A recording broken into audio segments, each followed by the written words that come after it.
I am a hard-working electrician. 12 years in the trade has taught me to take pride in honest work with my hands. Amanda and I had 8 years together, 5 of them married, building what I thought was a happy life in our modest 3-bedroom home. We were not rich, but we were comfortable. Or so I believed until I noticed her growing obsession with luxury lifestyle accounts and her new marketing client Scott with his fancy German car and tailored suits. I never imagined she would throw away everything we built for the promise of something shinier. Before I tell you how my world fell apart, let me know where you're watching from. If this story resonates with you, hit that subscribe button as I share what happened when my wife left me for a man she thought was more successful. I met Amanda at my buddy Rob's backyard barbecue during a scorching July weekend. She caught my eye immediately with her warm smile and easy laugh. I was not exactly smooth with women, spending most of my time learning the electrical trade rather than dating, but something about her approachable nature gave me courage. When I told her I was an apprentice electrician, she seemed genuinely interested, asking thoughtful questions about the work, instead of dismissing it like some women had before. "That sounds like such important work," she said, sipping her lemonade. "My dad always said to respect men who know how to fix things the rest of us take for granted." That first conversation lasted 3 hours. By the end of the night, I had her number and a date planned for the following weekend. We clicked immediately, sharing similar values about hard work and building a stable future together. Amanda worked in marketing for a local firm, nothing fancy but steady work she seemed to enjoy. During our early dating years, she often expressed admiration for my dedication to mastering a skilled trade. "You solve real problems and help people," she would say. "Not like those finance guys who just move money around on computers all day." After 3 years of dating, I proposed with a ring that took 6 months to save for. It was not enormous, but it was quality, just like I hoped our marriage would be. Amanda cried when I got down on one knee during a sunset hike, saying it was perfect. Our wedding was modest but meaningful, with about 60 guests, at a converted barn venue that Amanda decorated herself. We honeymooned in Florida, nothing extravagant, but we had a blast exploring beaches and small coastal towns. The first few years of marriage were genuinely happy. We bought our starter home, a 1,970 seconds, 3-bedroom that needed some work but had good bones. I spent weekends fixing electrical issues, installing ceiling fans, and updating light fixtures. Amanda seemed proud of my handiwork, showing it off to friends who visited. We lived comfortably on our combined income, occasionally splurging on nice dinners out or weekend trips, but generally saving for our future. My career as an electrician was steady and fulfilling. After completing my apprenticeship, I earned my journeyman license and eventually my master electrician certification. The work was challenging but rewarding. I specialized in both residential and commercial projects, developing a reputation for solving complex electrical problems that stumped others. My boss, Jack, who had been in the business for 30 years, became a mentor and friend, teaching me not just technical skills, but how to build client relationships based on trust and quality work. "People might forget what you charged them," Jack would say, "but they never forget how you made their problem disappear." I loved the variety in my days. Some mornings I would be rewiring an old house to bring it up to code. The afternoon might find me installing a sophisticated lighting system in a new restaurant, and evenings occasionally brought emergency calls about power outages or sparking panels. The pay was solid, allowing us to afford our mortgage, 2 reliable cars, and even put a little aside for retirement and future dreams. We were not wealthy by any stretch, but we were financially secure, which I thought was what we both valued. The first warning signs were subtle. About 3 years into our marriage, Amanda began spending more time on social media, following influencers who showcased luxury lifestyles. Her phone screen constantly displayed images of massive houses with infinity pools, exotic vacations in Bali, and the Maldives, designer clothing hauls, and people posing beside sports cars. Initially, I thought nothing of it. Everyone enjoys a little escapism and window shopping into lives different from their own.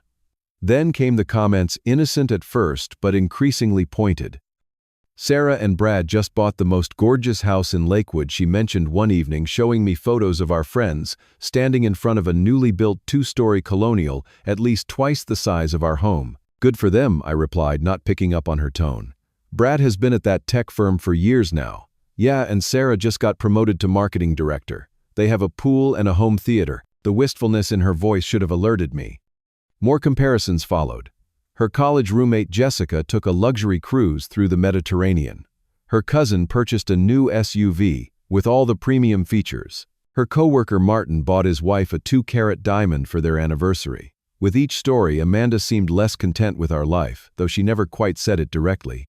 I responded by picking up extra jobs on weekends, surprising her with nicer gifts for birthdays and anniversaries, and suggesting we look at slightly more upscale restaurants for date nights. I even started researching bathroom renovations, knowing she had mentioned wanting to update our dated master bath. But the goalpost kept moving, her dissatisfaction seemingly impossible to address completely. Then Scott entered our lives.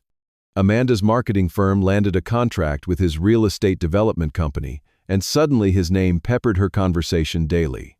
Scott was expanding his downtown development portfolio. Scott just closed a deal worth millions. Scott drove a car that cost more than our house. Scott wore only custom-tailored suits from his favorite shop in Chicago. Scott invited the marketing team to his penthouse condo for drinks. I remained oblivious to the actual threat, viewing him as simply another client she worked with. In retrospect, I should have noticed how her eyes lit up when discussing him, how she began dressing more carefully for work, and how often she volunteered to stay late when his projects needed attention. I was too busy working, too trusting, and perhaps too secure in what I thought was a solid marriage. Our arguments about money became more frequent and heated. What started as occasional comments evolved into regular criticisms of my career choice. "Do you ever think about going back to school?" she asked one night after I told her about a particularly challenging day crawling through attic spaces to fix faulty wiring. "Maybe get into electrical engineering instead of the physical work. There would be better money, more respect." "I like working with my hands," I replied, stung by the implication. "And there is plenty of respect in skilled trades. People need what I do." She sighed in that way that made me feel I had somehow failed her. "I know, but we could do so much more if we had a bigger income. Look at this house Claire and Jason just bought." She thrust her phone toward me, showing yet another social media post featuring friends in front of a large suburban home. The distance between us grew as winter turned to spring. Amanda attended more work events that ran increasingly late. When she came home, she seemed distracted and emotionally absent. I tried to bridge the gap with date nights and small gifts, but nothing seemed to rekindle the connection we once had. I started feeling inadequate despite working harder than ever, both at my job and at being a good husband. The foundation of our relationship was cracking beneath us, but I was still blindsided by what came next. I will never forget that Tuesday in April. I finished a commercial job early, when the inspection got rescheduled, arriving home around 3:30 in the afternoon, instead of my usual 6. Amanda's car was in the driveway, which surprised me since she rarely came home before 5. As I walked through the door, I called out her name, but there was no response. The house felt different somehow. In the kitchen, her phone lay on the counter screen, lit up with an incoming text. I never snooped through her phone, believing in privacy and trust, but the name caught my eye immediately. Scott. And the preview of the message was clearly visible. "Can't wait to see you tonight. Bring everything." No turning back now. My stomach dropped as I stood frozen in place. I heard movement upstairs and walked slowly up, each step heavier than the last. I found Amanda in our bedroom, packing a suitcase. She jumped when she saw me, eyes wide with surprise and something else. Guilt. "You are home early," she said, her voice unnaturally high. "What is going on?" I asked, gesturing to the suitcase and the half-empty closet behind her. "Are you going somewhere?" She straightened her shoulders, a look of determination replacing her momentary discomfort. "I was going to talk to you tonight, but since you are here, I am leaving Johnny." "Leaving for what? A trip?" "No. I am leaving you. For good." The words hit me like a physical blow. "What? Why is this some kind of joke? I have outgrown this," she said, waving her hand to encompass the bedroom, the house, and by extension me. "I have outgrown us. I deserve more than this mediocre life. And Scott can give me that." So there it was. My wife was leaving me for a man with more money, more status, and apparently more to offer her than I could provide with my steady hands and honest work. What followed was the most painful conversation of my life. Amanda unleashed years of apparently pent-up dissatisfaction, criticizing everything from our modest home to my work truck, from our standard appliances to our lack of exotic vacations. But most of all, she criticized my lack of ambition, as she called it.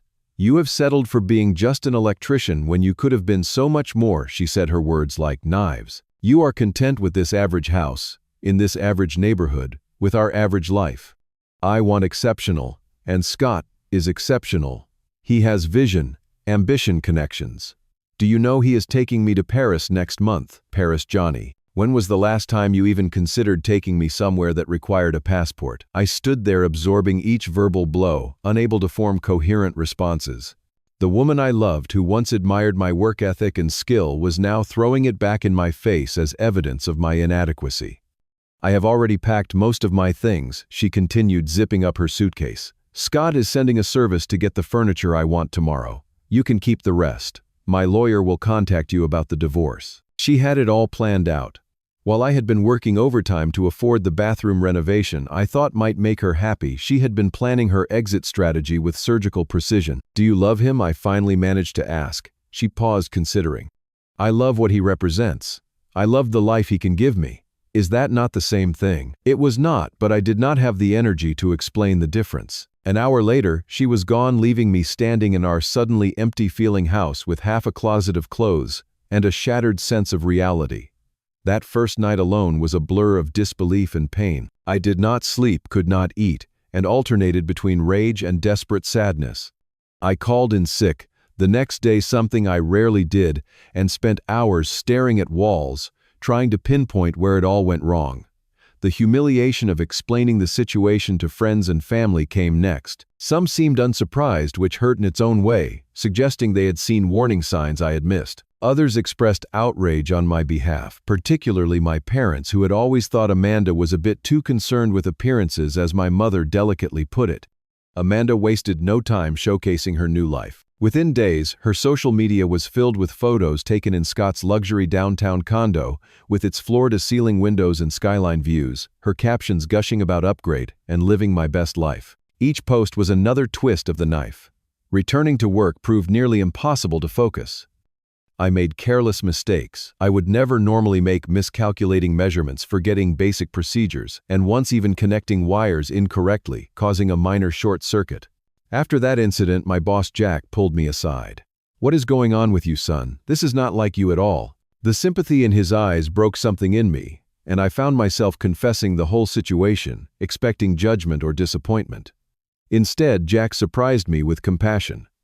My first wife left me for her yoga instructor 20 years ago, he revealed. Thought he was more spiritual or some nonsense. Came crawling back 3 months later when he moved on to another student, and she realized I was the one with the steady income. Sometimes people have to learn the hard way what really matters. His words offered a small comfort, but the worst was yet to come. When I finally forced myself to check our financial situation, I discovered Amanda had maxed out both of our joint credit cards before leaving, racking up nearly $12,000 in charges for new clothes, expensive salon visits, and what appeared to be a weekend getaway with Scott. While I had been working an out-of-town job, she had also withdrawn just over half of our savings, leaving me with significantly less of a financial cushion than I had believed we had. Worse still, I discovered several unpaid bills she had been responsible for handling, including our property taxes and home insurance. We had always divided financial responsibilities, and in the chaos of her departure, these had slipped through the cracks. I was now not only emotionally devastated, but also in a precarious financial position that would require months of careful budgeting to rectify. Despite it all, I dragged myself to work each day, understanding that my livelihood was now more important than ever. There would be no second income to rely on, no splitting of household expenses. Everything now fell on my shoulders alone, and I needed to keep functioning despite feeling like I was moving through quicksand. 1 week after Amanda left, I hit rock bottom. I was working on a complicated electrical panel at a new commercial building, my mind 1,000 miles away, when I made a potentially deadly mistake. I failed to verify a circuit was powered down before working on it. The resulting shock threw me backward, not enough to cause serious injury, but enough to serve as a terrifying wake-up call. Had the voltage been higher or the circumstances slightly different, I could have been killed or seriously injured. I sat in my truck afterward, hands shaking, and finally broke down completely. Through tears, I called my oldest friend Mike, someone I had been avoiding out of shame and pride. "I need help," was all I could say when he answered. 20 minutes later, he was there, sliding into the passenger seat of my truck and taking one look at my face before saying, "Let me take you home, brother. Whatever it is, we will figure it out." Mike turned out to be the lifeline I desperately needed. After hearing the full story, he took practical action rather than just offering sympathy. He helped me organize my finances, creating a strict budget that would allow me to catch up on the bills Amanda had neglected and slowly pay down the credit card debt she had accumulated. More importantly, he refused to let me wallow in self-pity. "You go to work, you do your job well, and you come work out with me," after he instructed firmly. "Physical exhaustion is the best therapy for a broken heart. Trust me on this." So began our nightly routine. I would finish work, meet Mike at his local gym, and push my body until my muscles screamed louder than my thoughts. The physical exertion helped me sleep for the first time since Amanda left. After our workouts, we would sometimes grab a simple dinner during which Mike would talk about anything except my failed marriage, giving my mind a much-needed break from constant rumination.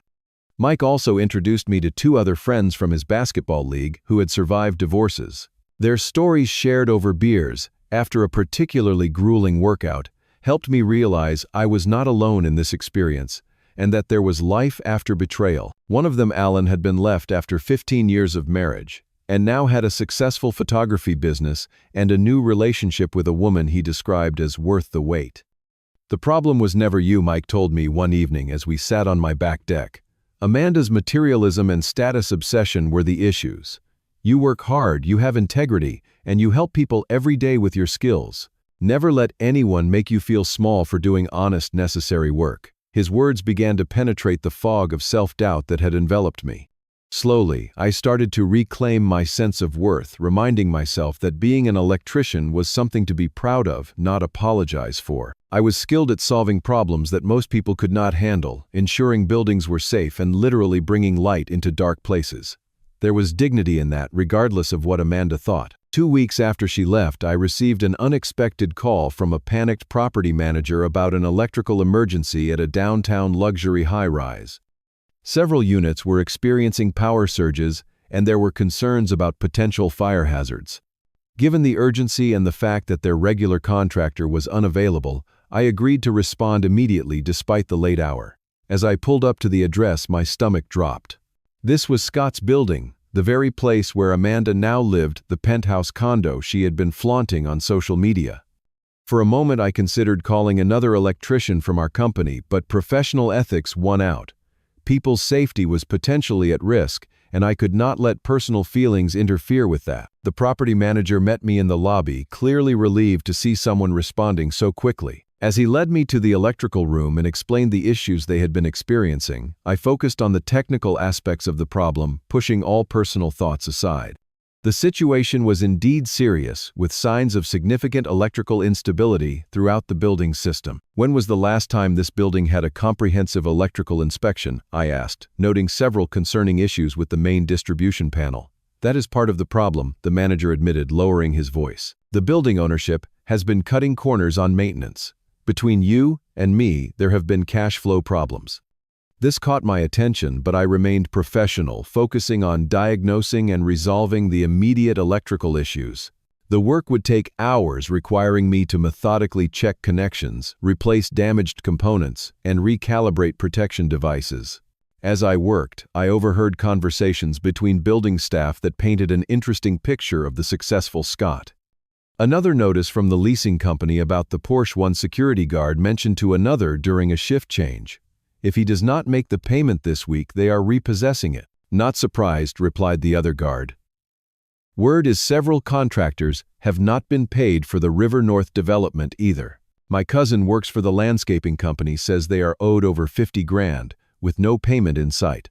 Throughout the night, as I painstakingly restored the building's electrical system to safe working order, I pieced together more of the story through similar conversations. Scott's development company was over-leveraged on several projects.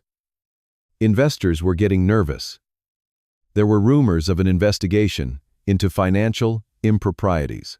His flashy lifestyle was maintained through massive debt and increasingly desperate financial maneuvers.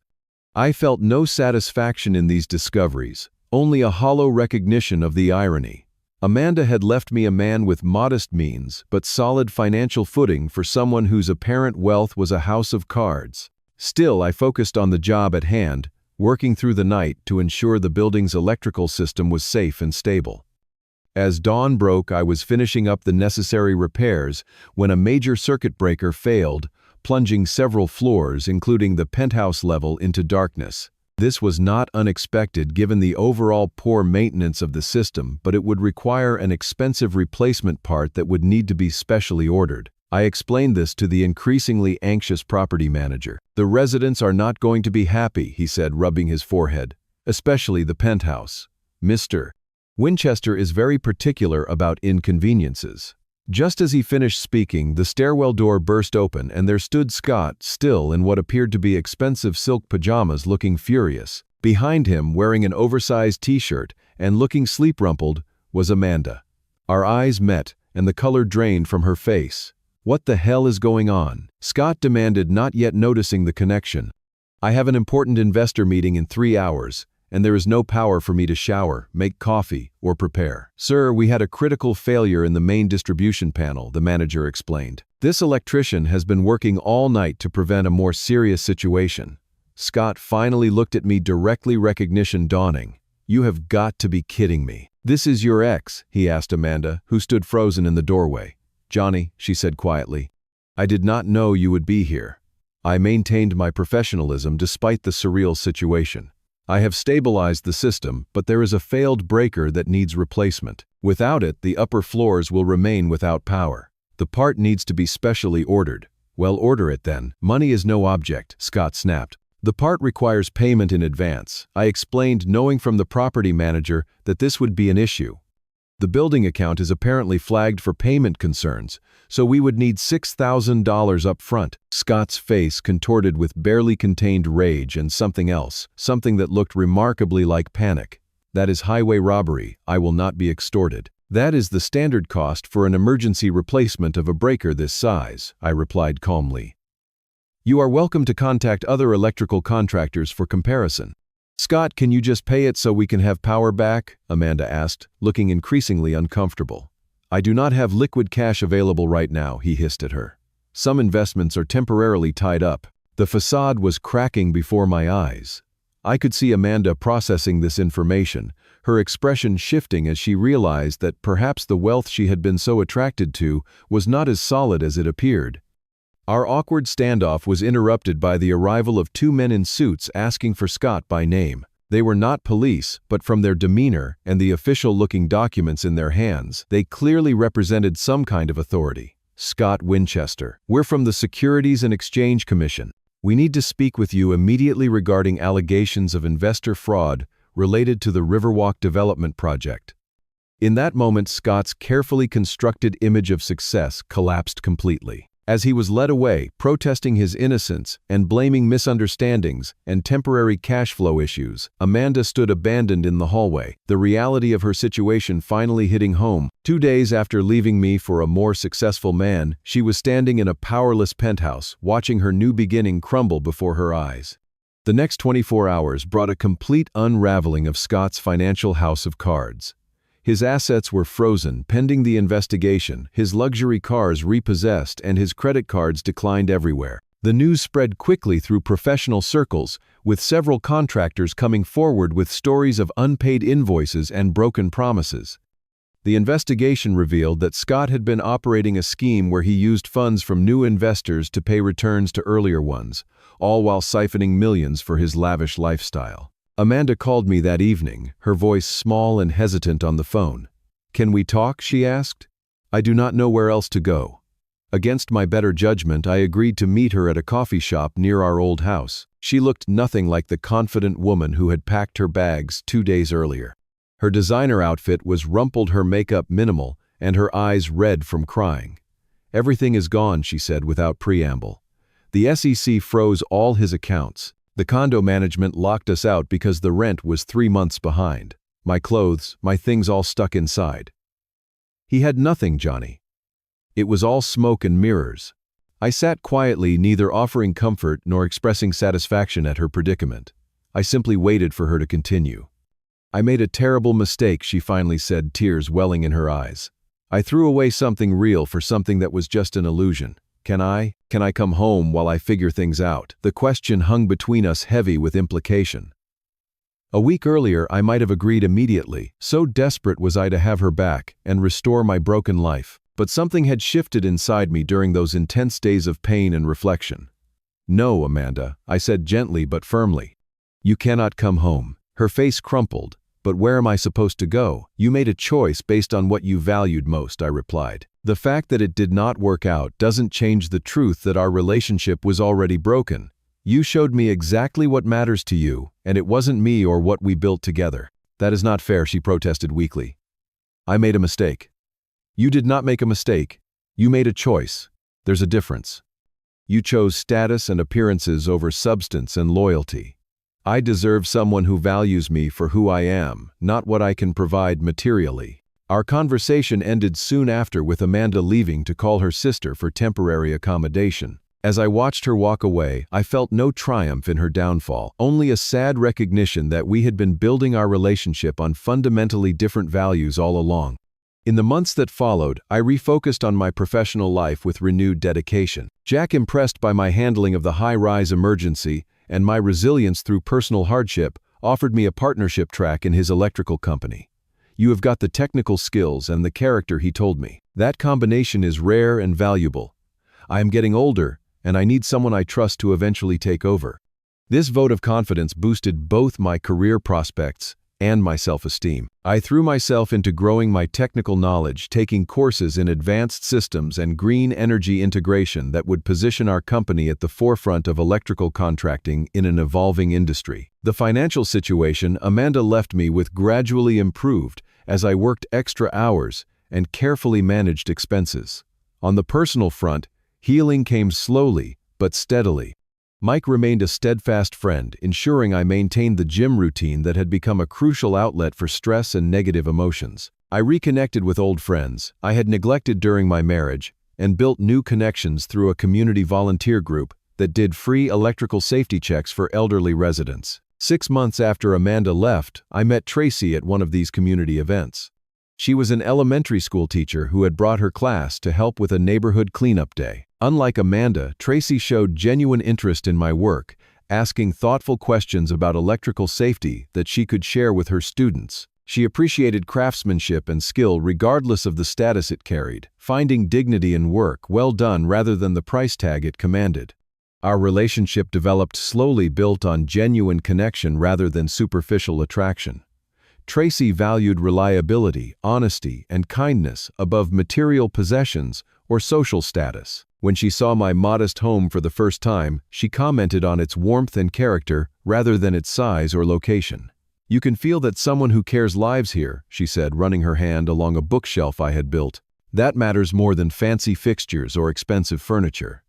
Weekly therapy sessions helped me process the betrayal and rebuild my sense of self-worth. My therapist helped me understand that Amanda's leaving was not a reflection of my inadequacy, but rather her own insecurities and warped values. Gradually, the pain dulled and was replaced by valuable lessons about compatibility values, alignment, and the danger of trying to meet impossible expectations. Nearly a year after our split, I ran into Amanda at a local grocery store.